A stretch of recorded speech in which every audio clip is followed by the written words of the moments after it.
Hi everyone, this is Josh and today we'll be asking people from Ateneo their thoughts about the sudden adjustment of the EDSA People Power Anniversary holiday from Feb 25 to Feb 24. So, the EDSA People Power was one of the most significant and transformative events in the history of the Philippines, and the sudden change that was made last week came as a shock to most, leaving many with unfinished tasks coming into the supposed date of the holiday. Here are some of the thoughts of our interviewees. Hello, what's your name? Hi, I'm Tim Cantonhos. Yeah, what's your year and course? I'm from 4BS Management. Okay, and you alam mo naman yung nangyari sa paglipat ni Bongbong Marcos ng People Power Anniversary to 24th imbes na 25th. So what are your thoughts about that? Okay, first off, it's good that he acknowledges the People Power Anniversary, which is, surprising kasi it was really against his family. Pero it's a good thing that he acknowledged it, that, it happened and it's a holiday. However, moving the holiday from 25 to 24 really shocked a lot of people. And in my view, it was a very last minute decision that could have been prevented because diba before the list of the holidays come out even before the year begins. Like for the rest of the holidays for the year is released like before the year starts, I mean. So parang people can plan their vacations, people can plan their leaves when they're gonna take a break and what. And because of this, parang na-change lahat, and there are a lot of people who had errands on the 24th that weren't able to do them because of this week. And in like a tourism point of view, if it was meant to encourage like tourism and local parang trying out local places, it's hard kasi nga super last minute, you can't really book a flight or you can't book a trip like less than 1 day's notice. So parang it was very last minute, and parang it was parang for me it didn't serve.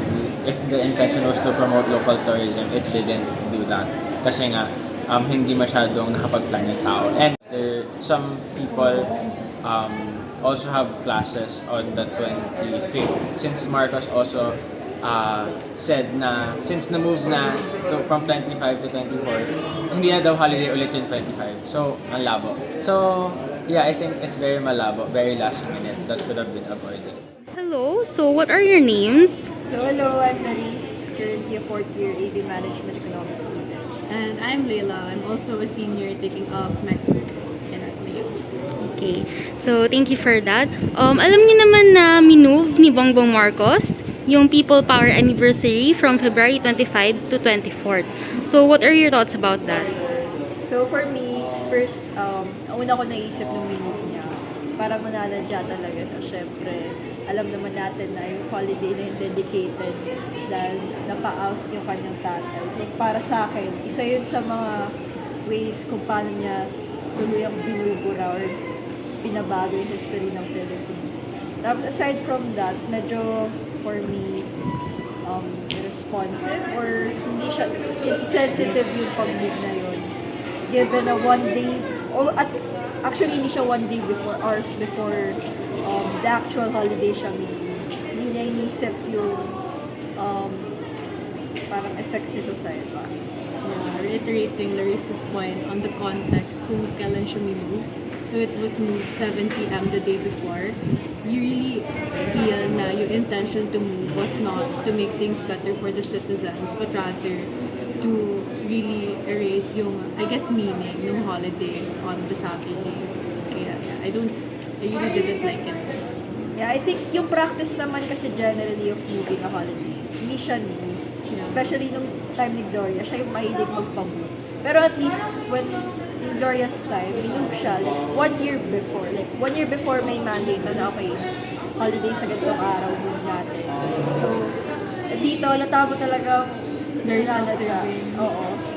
Parang hindi rin ito yung first time na ganun siya, may nag-move siya ng biglaan. Pero ito yung pinaka, mas symbolic. Symbolic kasi the meaning of the holiday. Hello, so what's your name and course? Hi, I'm Jiggy from 2AB Sociology. Hi, I'm Mika and I'm also from 2AB Sociology. Okay, thank you for that. Now, alam niyo naman na minove ni Bongbong Marcos yung People Power Anniversary from Yes. 25 to 24th Uh-huh. at ginawa niyang working day yung 24th. So, what are your thoughts about that? Me first, right? Okay, so looking at it objectively, it isn't new for moving a holiday for it to be a long weekend and moving it to a Friday. Because I remember before, I don't remember what year, but Gloria Macapagal-Arroyo did move the Independence Day holiday from a Saturday to a Friday, so it to be a long weekend for other families. But in the sense of like looking back in history, it feels kind of weird, especially because, well, number one, everything was so last minute. Like they announced like usually when they announce like the movement of holidays, it would be like a few days before because the holiday's already there, so they would know it's already there. But they literally announced it like a few hours before the next day, and then same with the 25 being a working holiday. And there's also that factor of like low-key historical revisionism of like when people powers is, but yeah, it just felt really weird per se. Even though even though people would say it's not new to move holidays to make it a long weekend, it's just weird, especially with the history of the Marcoses and the Aguilos. Oh no, I agree with what Gigi said. Like I think I was surprised at first because yun nga, like the reasoning that like we were talking about like in our own group chat, they were saying like, oh, Marcos did it para maging long holiday or like long weekend pala. And I feel that was a really weak I don't know, explanation or reasoning behind it. I remember telling my parents about it, my dad. I was like, okay, what do you think? Kasi like Marcos moved the holiday and stuff like. And then he said like, but like people powers didn't last like 1 day or 2 days. So I think he was very like chill about it. Especially because I mean I didn't have class, but then aside from that, like it was just really. I don't know, like as Jiggy said, something about my hint ng like historical, they're like kind of meddling in it. But meddling is too harsh a word, but you get the idea. Pero yun. Hello, so what's your name and course? I am EJ Anang from BSMS MSCS. So, alam niyo naman po yung nimove ni Bongbong Marcos, yung People Power Anniversary from February 25 to 24th. So, what are your thoughts about that? Ayun. Yeah, nalaman ko siya the day na in-announce na wala raw pasok ng 24. Tapos yung immediate reaction ko, parang, ang weird. Tapos, nung na-realize ko na minove talaga niya yung date from 25 to 24, parang, I felt bad. Kasi, parang, basically, nire-ruin niya yung kung ano yung kino-commemorate natin sa 25. Na parang, it's a way of him to retaliate kasi nasa power na siya right now. Na parang, it's a way of commemorating na they were once at power. They were once at the top during those times na pinalis natin sila. Hello po. Ano po yung pangalan niyo tsaka trabaho niyo? Pangalan ko si John Jerome. Ang trabaho ko ay services dito sa garden. So, alam niyo naman po kuya na nilipat ni Bongbong yung People Power Anniversary sa 25 papuntang 24 po. Ano kung masasabi niyo dun? Yun naman, actually, ano talaga 25 yung ina-expect ko, hindi yung 25 na yun, Sabado. So, day off ko rin naman yun sa trabaho. So, kung dineclare na 24, so medyo nabigla lang din kasi parang hindi naman masyado updated yung pagka-announce. Pero at least siguro naihabol niya. And then bilang employer dito sa IESA campus, so wala rin naman tayong magawa kung yun ang declare ng gobyerno. So susunod na lang din tayo. Hello po. Ano yung pangalan nila tsaka yung trabaho nila? Beto Fresha, supervisor sa kantina. So, alam naman po nila yung ginawa ni Bongbong Marcos na paglipat ho ng People Power Anniversary ng 25 sa 24 ho. Ano kung masasabi nila tsaka paano ho sila naapektuhan? Una bigla kasi kami dahil 23 ng hapon namin nalaman. So, lahat ng mga scheduled namin, mga orders canceled kasi automatic, walang pasok ng school. So yun, sa apektuhan namin. Yung sales namin, dapat meron, wala talaga. So, sa sweldo niyo, wala naman hong naapektuhan o sa mga plano niyo po? Sa sweldo, wala naman. Pero kasi pumasok din naman kami. Yun na nga lang talaga yung pasok ng sales sa kantina. Yun talaga na-apekto. Kasi Friday, usually pag Friday, mas maraming kumakain sa loob. Hello, I am Nicolette Humphrey. And what's your course and year? I'm in my freshie year or first year in college with BS Psychology. Okay. Thank you for that. So, alam mo yung ginawa ni Bongbong, right? Na he moved the People Power Anniversary from February 25 to 24th and made the 25th a working day instead. So, what are your thoughts about that? My thoughts about that, well, at first it was surprising because it was a sudden announcement. And when we got that announcement, the school or even my relatives were not yet sure if that were really to happen. And with the official announcement now from the school itself, well, the Friday, the 24th, if I'm not mistaken, was a holiday for us students. So no need to go to school, and I just stayed with my relatives in our house or in Manila. Yes. So, well, my thoughts about that was like, other than surprising, it was kind of feeling off as well because President Bongbong Marcos changed the date, like the original holiday date, when the date itself already holds significance and it already has meaning. So changing the date of that also means that does that mean the president wants to change something also with the history and all that stuff? Because it doesn't mean that changing it to another day and becoming a holiday is just a normal day for everyone else, because a lot of it is also affected, like for example those people who are working in a bank like that. So yes, those are my thoughts. But then anyway, I wasn't that affected because the only thing I did was do my schoolworks at home because we don't have classes. So yeah. Sa mga regular na mga employees, okay yan sa kanila, pero sa amin ng mga private employees, hindi kami masaya, no? Lalo na ako, hindi ako masaya kasi wala namang bayad din, tapos Friday, tapos wala, no work, no pay. Sa Sabado, wala din naman yung pasok, no? Dito sa cafeteria side. Kaya, wala. Parang nawalan pa po kayo ng sweldo ng araw na yun. Parang nawala. Nadoble pa yung nawala. So, as a student, how did his decision affect you? It affected me because I actually had an ocular for my thesis that day. And for my ocular, we were supposed to visit a plantation and then a university. So it was weeks in planning. It took us weeks to plan that trip. However, since one of the places that we're gonna visit is a university, obviously they won't be there on the 24th since it will be a holiday. So we had to I knew about the announcement at 7 p.m. On the 23rd. So parang last minute we had to cancel all arrangements, like reschedule everything. And parang what could have been a productive day was wasted because of that. Okay, so as a student, how did it affect you?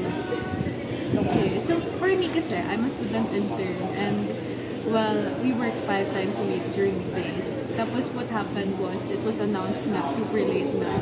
And then all our meetings, all our deliverables, we had to like move it to the following week. So super hassle kasi we already assigned tasks for that day. And then we had to like scratch everything and we had to like re-plan everything. So it was really hassle for us. Yeah, going back to my point na it wasn't really serving us, the citizens. It was more of a hassle pa nga to us kasi it was very last minute talaga. For me naman, aside from as a student, ayun, medyo hassle nga given na dapat. And then parang isa kasi sa nakalagay dun sa announcement is that minove yung holiday, tapos biglang hindi na holiday ng Sabado. So, isa sa concern namin since may Saturday classes is if may Saturday classes pa, buti na lang, Ateneo and other universities suspended. Pero, parang separate announcement pa yun. So, it was put under the discretion ng mga schools. So, what if yung ibang universities hindi nag-cancel, tapos last minute na biglang binago, edi parang kawawa naman sila kasi super unclear on whether they had classes pa on Saturday or not. Yeah, and then, since we're econ majors, ang isa sa mga main points na nakuha namin doon is parang ginawa kasing reason for the movement is holiday economics daw. I mean, that holiday, hindi naman siya yung tipong holiday na people spend out talaga. And then, yun nga, given na hindi naman holiday ng Sabado, yung iba, hindi naman Mondays to Fridays nag-work lang. Like, may pasok talaga ng Sabado. So, nawawala ng sense yung walang pasok ng Friday. Kung may pasok ka ng Sabado, so, technically, hindi ka rin tipong lalabas talaga or mag-spend or go all out on that holiday. So, parang di naman pa nakiputas lang yung gano'ng explanation. But to the very fact na they announced it late, paano ka makapag-plan for a vacation? Kung late na nga na-announce, so sobrang counterproductive talaga for us. Yeah, and then I think, ayun nga, parang nabasa ko sa Facebook, yung mga, especially yung mga workers na hindi naman, walang definite 9 to 5. Kuwari, mga street vendors, yung mga jeepney riders, parang nagulat sila ng time na yun na paano ako bebenta, walang tao, so walang pumasok, hindi mo na-expect yun, so parang another hassle for them. So, as a student, how did it affect you guys? I'm fortunate enough that like I don't have Saturday classes, so I don't have to go here on Saturday. So like after like having a Friday off. But I guess in that regard, it did push back a lot of the deadlines, I would say. And it's partly my fault, but it kind of made me a bit lazy during that weekend. But yeah, that's how I would say it affected me. Same with Gigi. I also don't have Saturday classes, so I feel very fortunate naman kasi, or I can't really speak on that na naapekto ako ng sobra-sobra.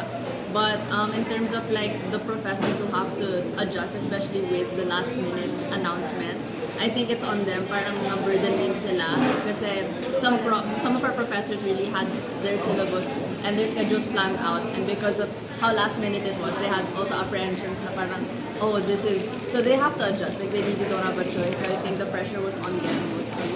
But as a student, or like in terms of my scheduling or like my academics, I can say na I wasn't like too affected. So, as a student po, how did it affect you?